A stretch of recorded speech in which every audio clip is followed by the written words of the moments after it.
E aí, pessoal, beleza? Sou a Nath, você tá no Pilha de Leitura e hoje então eu vim fazer a segunda parte das minhas últimas leituras, então falando das leituras que eu realizei em dezembro. Gente, em dezembro eu li bastante coisa e li bastante coisa em e-book também, então vocês vão dar uma olhadinha aqui e eu vou falando pra vocês. Teve muito livro curtinho também, então talvez por isso que pareça que foram tantas leituras assim. Então vamos lá pro vídeo não ficar muito comprido. O primeiro livro que eu li foi O Pântano das Borboletas. Esse livro nossa, eu achei fantástico por causa do final, mas vamos lá. Antes disso, deixa eu explicar como que é o livro, né? O Sam, ele mora num lar, como se fosse um orfanato, mas é um lar pra crianças, assim, pra órfãos. Ele não é um orfanato porque é como se fosse uma fazenda, e daí os pais, né, essa família cuida da fazenda e eles trabalham lá, mas eles se consideram como pais, irmãos, então é como se fosse um lar adotivo mesmo, só que com bastante criança. Então o Sam, aí ele vive nesse lugar, ele tem alguns amigos, ele faz algumas amizades, tem o Billy, tem a Miranda, e daí essas três crianças, parece até uma história de Stephen King, né, falando assim de criança, mas não é. Essas três crianças, então elas começam a desvendar alguns segredos, elas descobrem aí o que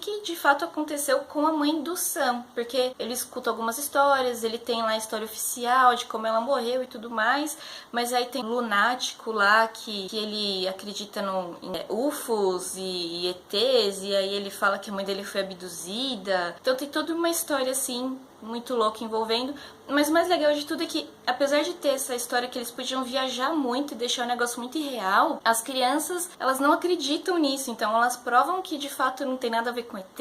É uma história bem envolvente e a gente acaba vendo depois de um tempo o Sam crescendo, né? Então ele conta essa história pra gente, porque daí tem uns flashbacks e tudo mais, então a gente sabe o que aconteceu lá e a gente vai vendo a vida dele também como adulto, então como adolescente e como adulto, e a gente descobre que ele virou escritor, mas aí vem o epílogo.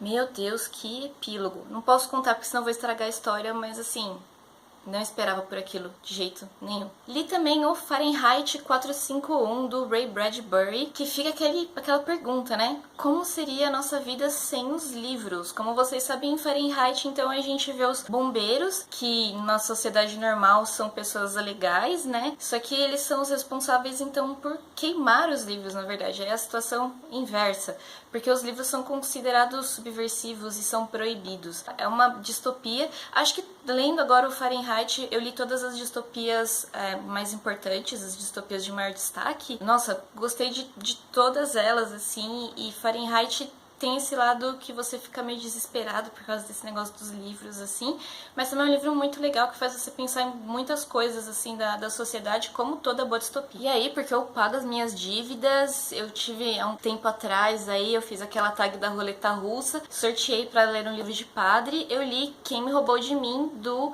Padre Fábio de Mello. Esse é um livro, ele é até um pouco mais filosófico, assim, na verdade, do que uma história em si. Ele fala aí das relações humanas, de como às vezes a gente distorce muitas coisas que acontecem, a gente faz coisas erradas e nem percebe, ou a gente fica em relacionamentos abusivos e nem percebe isso. Confesso que o livro foi bem mais fácil de ler do que eu achei que seria. E eu quero agradecer todas as pessoas que indicaram, né, o Fábio de Mello, que eu acho que realmente foi a melhor opção de todas que eu tinha lá pra ler, que foi uma boa leitura realmente. Depois eu li essa gostosura aqui do Faça Boa Arte, o discurso Faça Boa Arte, do Neil Gaiman. Vocês já devem ter ouvido milhões de pessoas falando disso daqui. É muito, muito legal. Você lê numa sentada, ele é rapidinho. A arte, né, a parte de arte aqui desse livro é um espetáculo muito legal, e mesmo eu que não sou dessa área aqui de arte em si, que não tenho essa formação como aqui eles sugerem, né, no livro, mesmo assim eu achei muito, muito, muito inspirador. Mas no finalzinho do mês eu voltei para essa gostosura aqui do universo do Zafón. Me lembrei porque que o Zafón é um dos meus autores favoritos da vida. Vim aqui me preparar para o novo livro dele, que finalmente, né, ele vai lançar aí o quarto livro dessa trilogia, que era trilogia, agora vai virar quadrilogia. Então finalmente ele vai lançar, e aí para eu poder me aquecer e relembrar a história, voltei aqui para O Prisioneiro do Céu. Na verdade eu não tinha lido esse livro aqui mesmo, não sei porquê, ele estava aqui na estante há um tempo, aproveitei e já dei uma desencalhada, né? Gente, que sensacional. Então aqui fica aquela pergunta no final, será que o Daniel realmente vai conseguir achar a pessoa que ele quer achar? E será que ele vai finalmente se vingar pelo que aconteceu com a mãe dele? Para também entrar no clima de Natal e continuar lendo as histórias da Miss Marple, eu li A Aventura do Pudim de Natal, da Agatha Christie. Esse livro são 6 contos, mas somente um é da Miss Marple. Consequentemente, os outros 5 são do Poirot. Não consequentemente, porque ela escreve, tem outros personagens também. Esses 2 são os mais conhecidos. O conto que eu mais gostei foi o caso das Amoras Pretas, onde o Poirot conseguiu desvendar lá tudo que aconteceu por causa da falta de brilho do dente do cara. Sensacional. Em dezembro também eu li 4 livros do Desventuras em série, porque vocês sabem, a gente vai ter a série agora com o Neil Patrick Harris na Netflix, e eu gostaria de dar uma lida em tudo. Acredito que não vai dar tempo de eu terminar a série toda antes de eu assistir a série, mas pelo menos eu vou adiantar o máximo que puder. Então em dezembro eu consegui ler 4 livrinhos. Inferno no Colégio Interno, os irmãos Baudelaire vão para um colégio interno, óbvio. E eles tentam escapar do Conde Olaf, óbvio de novo. A diferença aí é que a gente conhece mais 2 irmãos, que na verdade são trigêmeos. Isso é explicado no livro certinho. E aí a gente acompanha a história então dos Baudelaire com mais esses 2 irmãos que entram na história, e eles vão continuar na história um tempo depois aí. Depois eu li o Elevador Ersatz. Aí eles vão morar com um tio deles, que é casado com uma mulher meio loucona lá, e eles moram num apartamento, e esse apartamento fica muito alto, e essa tia meio loucona deles, ela é muito vidrada em moda, então tudo que é in e tudo que é out, e aí eles decidem que o elevador é out, e eles precisam usar só as escadas, e é tipo, sei lá quantas horas pra chegar no apartamento, pra descer do apartamento, e o apartamento é gigantesco, eles nunca conseguem achar tudo que eles querem lá, porque eles sempre se perdem, tem sei lá quantas cozinhas, sei lá quantos quartos, sei lá quantas bibliotecas, enfim. É bem legal também. E daí, nesse caso, eles descobrem uma coisa, então, no que seria o elevador, onde deveria estar um elevador, que eles tiraram o elevador e tá só o fosso lá, descobrem uma determinada coisa lá. É bem legal. Nesse livro, de novo, a gente encontra o Conde Olaf e os comparsas dele, e de novo a gente encontra esses outros 2 irmãos também que estão agora ajudando os Baudelaire. Depois então eu li A Cidade dos Corvos, né, na sequência aí das histórias. A Cidade dos Corvos é uma cidade bem sinistra, e aí nesse caso eles não vão ter uma pessoa como tutora deles, vai ser a cidade inteira que vai ser tutora deles, o que é meio estranho, mas tudo bem, né, porque Desventuras em série é muito estranho em muitos aspectos, então tudo bem?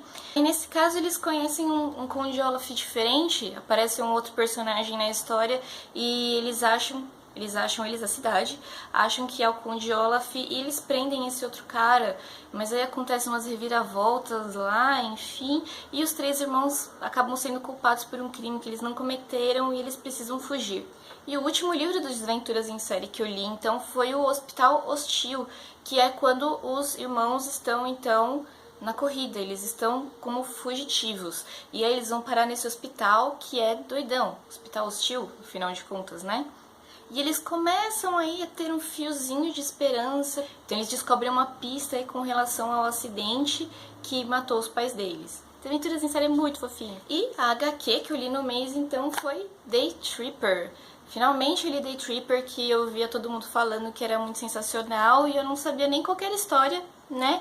Mas enfim, eu li e vou contar pra vocês a história. A história é que a gente conhece um cara, e esse cara, ele escreve obituários pro jornal.